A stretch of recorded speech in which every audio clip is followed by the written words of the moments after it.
የሲቢኤ ኢትዮጵያ ፕሪሚየር ሊግ የ11ኛ ሳምንት የመጨረሻ ጨዋታ ኢትዮጵያ መድን ከሲዳማ ቡና የመጀመሪያው አጋማሽ ተጀምሯል። ወገኔ ጥፋት ተሰርቶበታል። ወገኔ ገዛይ ላይ ፍቅረ ኢየሱስ ተወልደ ብርሃን ነው ጥፋቱን የሰራው። አብዱ መሐመድና ዮናስ አዘዘ ይህንን ጨዋታ በኦቢኤን ሆርን ኦፍ አፍሪካ ዳዊት ወገኔ ረመዳን በድጋሜ ወደ ዳዊት አውላቸው ወገኔ ገዛኸኝ ወገኔ መሬት ለማ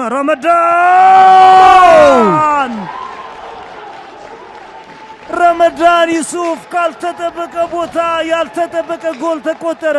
በቅብብል ወደፊት ይገፋሉ ብለን እየጠበቅን ነበር። በግራ እግሩ መሬት ለመሬት አክሮ የመታ ኳስ ከኢማኑኤል ካል ቁጥጥር ውጭ ሆኖ መረብ ላይ አርፏል።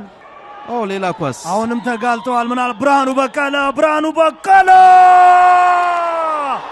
ባለፈው ሳምንትም የመሪነት ጎል ቅዱስ ጊዮርጊስ ላይ ያስቆጠረው እሱ ነበር። ሁለተኛ ተከታታይ ጨዋታው ላይ ጎል አስቆጠረ።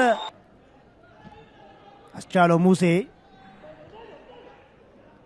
ብርሃኑ በቀለ በድጋሚ አስቻለው ሙሴ አስቻለው ግን ኳስ ተበላሽቶበታል።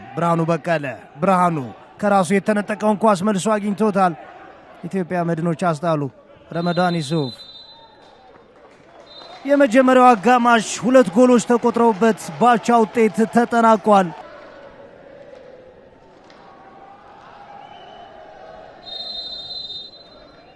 ኢትዮጵያ መድን ከሲዳማ ቡና ሁለተኛው አጋማሽ ተጀምሯል። ብሌስ ናጎ የዚህኛውን አጋማሽ የመጀመሪያው ኳስ የነካው ተጫዋች ነው። አንዳቻ ደግሞ የመጀመሪያው 45 ደቂቃ የተጠናቀቀበት ውጤት። ነፈው ሸገር ከተማ ቀጣይ የሲዳማ ቡና ተጋጣሚ ነው። ሀዲያ ሆሳዕና ወደ አሸናፊነት ተመልሷል። ተከታታይ 2 ጨዋታ አሸንፏል። በሁለቱም በኩል ጉጉት የተጫናቸው 2 ሙከራዎችን ተመልክተናል። አንድ ጎል ሚኒመም 5 ደቂቃ ምናልባት ሬድዋን ናስር አደገኛውን ኳስ ይዞ ሬድዋን ናስር ሀብታሙ ታደሰ አልጠየቀም እኮ ግን ፍጹም ቅጣት ዳይቭ አድርጓል።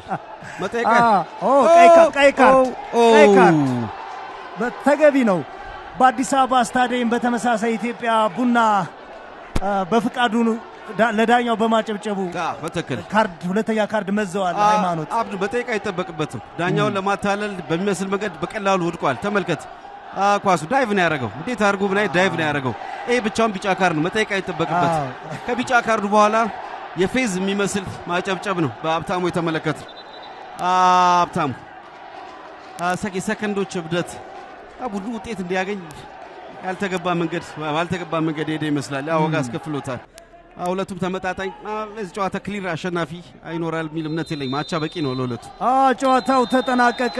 በጎል ቀዳሚ የነበሩት ኢትዮጵያ መድኖች ምናልባት የያሬድ ገመቹ ሲዳማ ቡና በጊዜ ያቻነቱን ጎል ማግኘቱ ለአሸናፊነት ግምት አሰጥቶት ነበር። ግን ሁለተኛው ጎል ለሁለቱም ቡድኖች እምቢ ብሏል።